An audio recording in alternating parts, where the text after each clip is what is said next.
banyak orang yang berbicara bahwa rambut pinutung adalah berdapur sengkelap dan berpamorkan merambut. Dan ada juga yang berpendapat bahwa landhepe pitung penyukur, ibaratipun banget landhepipun jadi tiang mastani keris rambut pinutung niku banget landhepe ngantos rambut mawon saged tinggi nyukur. Nah, untuk keberadaan rambut pinutung, menurut saya bahwa rambut pinutung itu dibuat oleh Mpu Pitrang. Mpu Pitrang. Mpu Pitrang adalah nama lain dari Mpu Supo. Karena apa? Karena pamor di dalam keris rambut pinutung adalah pamor merambut, atau ada yang menyebutnya pamor sekarang pamor Pitrang atau pamor merambut lah. Maksudnya merambut itu gimana? Merambut itu kalau istilah orang sini merambut itu garis lurus tapi terputus-putus. Tapi untuk Mpu Pitrang sendiri membuatnya kalau memang itu Mpu Pitrang berarti pamornya pamor ngawat. Pamor ngawat dan lurus tanpa putus.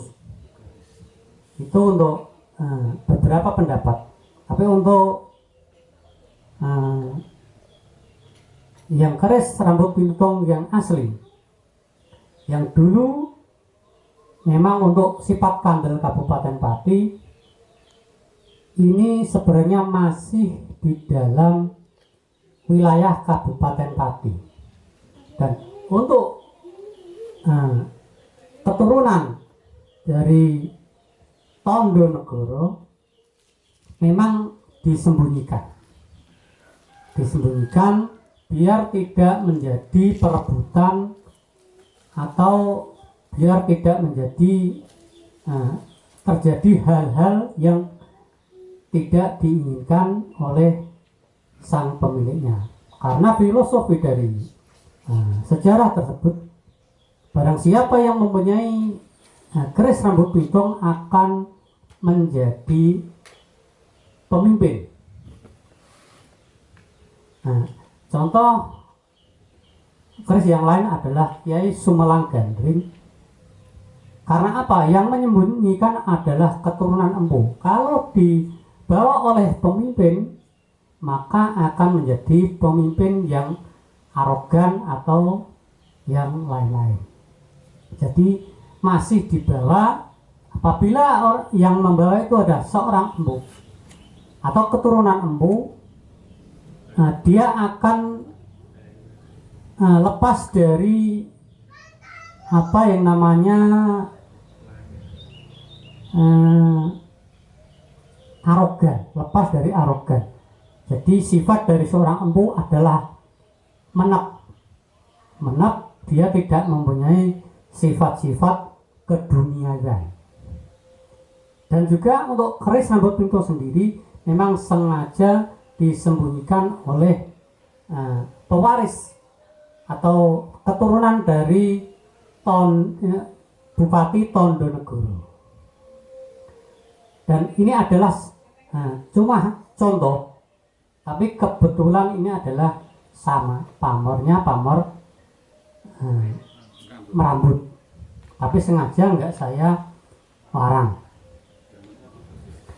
Berdapurkan sengkelat loknya 13. Dan ini sedikit bicara tentang Kiai Rambut Pinutung. Mungkin ini cuma jadi pelajaran untuk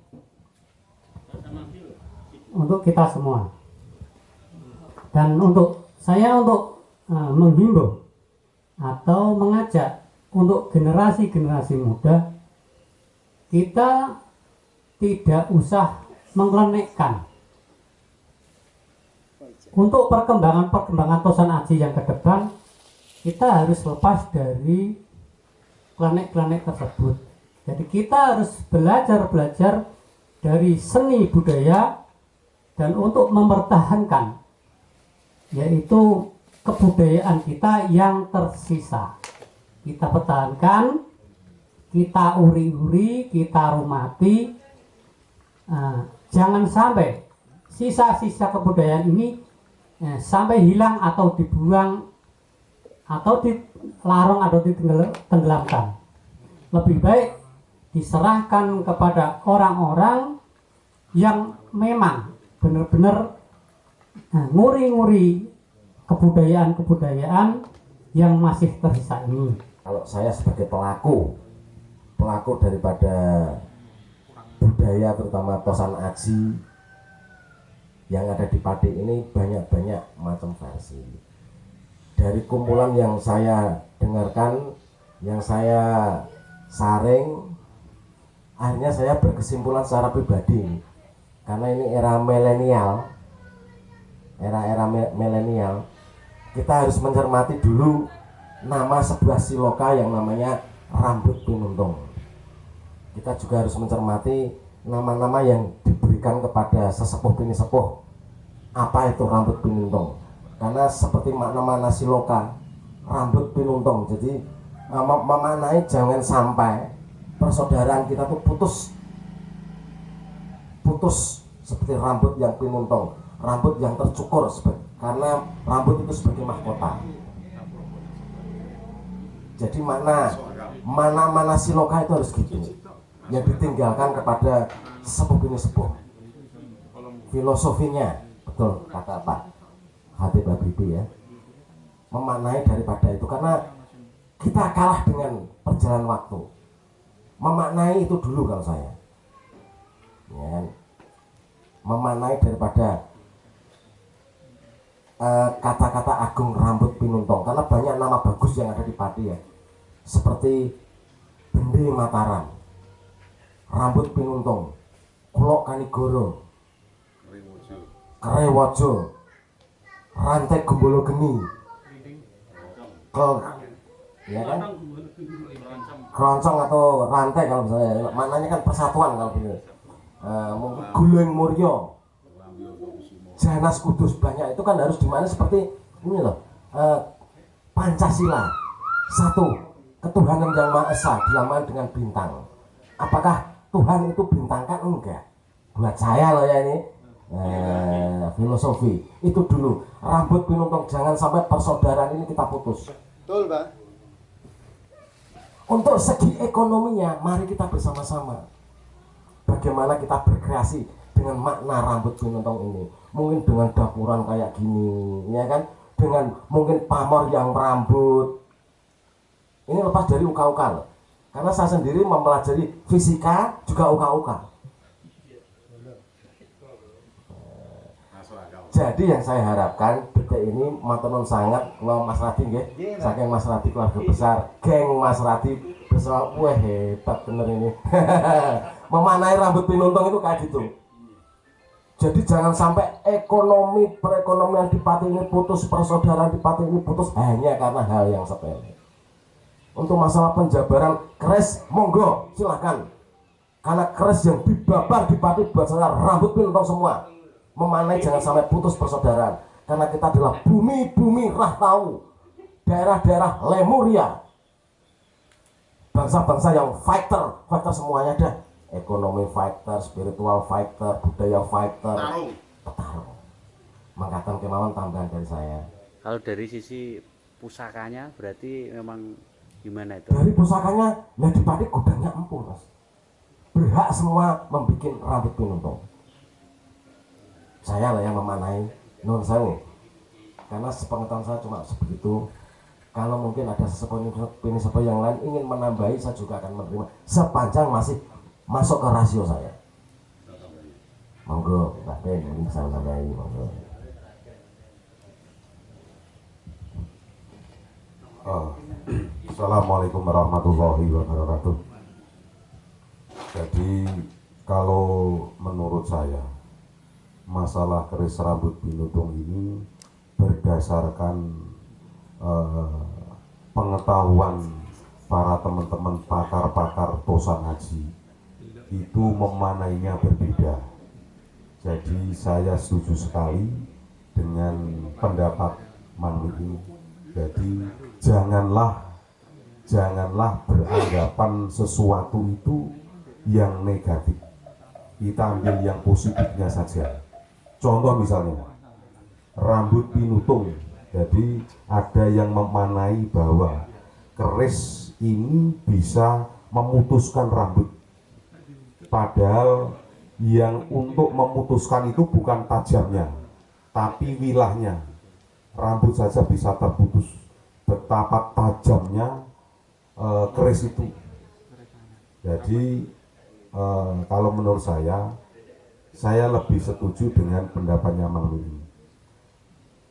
Kita berpikir bahwa jangan sampai putus silaturahim, memutuskan persaudaraan, bahwa Pati ini sebenarnya adalah suatu kabupaten yang besar, suatu kabupaten yang makmur, suatu kabupaten yang kuat.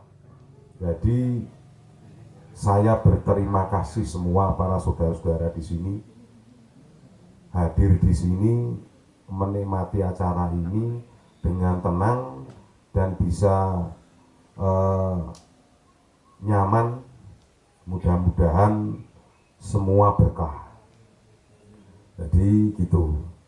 Saya sekali lagi terima kasih kepada pihak TV Simang Pati ya Mas ya, yang telah meliput acara ini, bahwa kita dari Paguyuban Kanigoro Pati ini kepingin nguri-uri tosan haji ini dengan sebenar-benarnya. Jangan sampai keris ini masyarakat beranggapan bahwa keris itu klenik, keris ini medeni dan nyawani gitu bahasanya. Betul-betul keris ini adalah diakui oleh dunia dan UNESCO bahwa keris merupakan sejarah, keris merupakan salah satu identik bangsa Indonesia yang di negara lain tidak ada. Makanya wajib kita uri-uri, jangan sampai keris ini punah pada masanya. Karena keris harus dirawat, keris harus diopeni betul-betul sesuai dengan fisiknya masing-masing. Begitu sambutan dari saya. Sekali lagi saya terima kasih kepada TV Simang Pati. Mudah-mudahan doa bersama ini berkah khususnya Kabupaten Pati dan bangsa Indonesia, karena dengan adanya nguri-nguri sejarah suatu negara yang besar itu adalah suatu negara yang mengenang sejarah bangsanya. Mudah-mudahan Kabupaten Pati dan bangsa Indonesia menjadi suatu bangsa yang besar, gemah ripah lor jinawi, toto titi tentrem ginoyo raharjo, bebas dari balak bilahi khususnya COVID-19 ini. Bangsa Indonesia aman, nyaman, selamat, tidak ada halangan apa-apa. Bi barokati al-Fatihah. Bismillahirrahmanirrahim. Alhamdulillahirabbil alamin.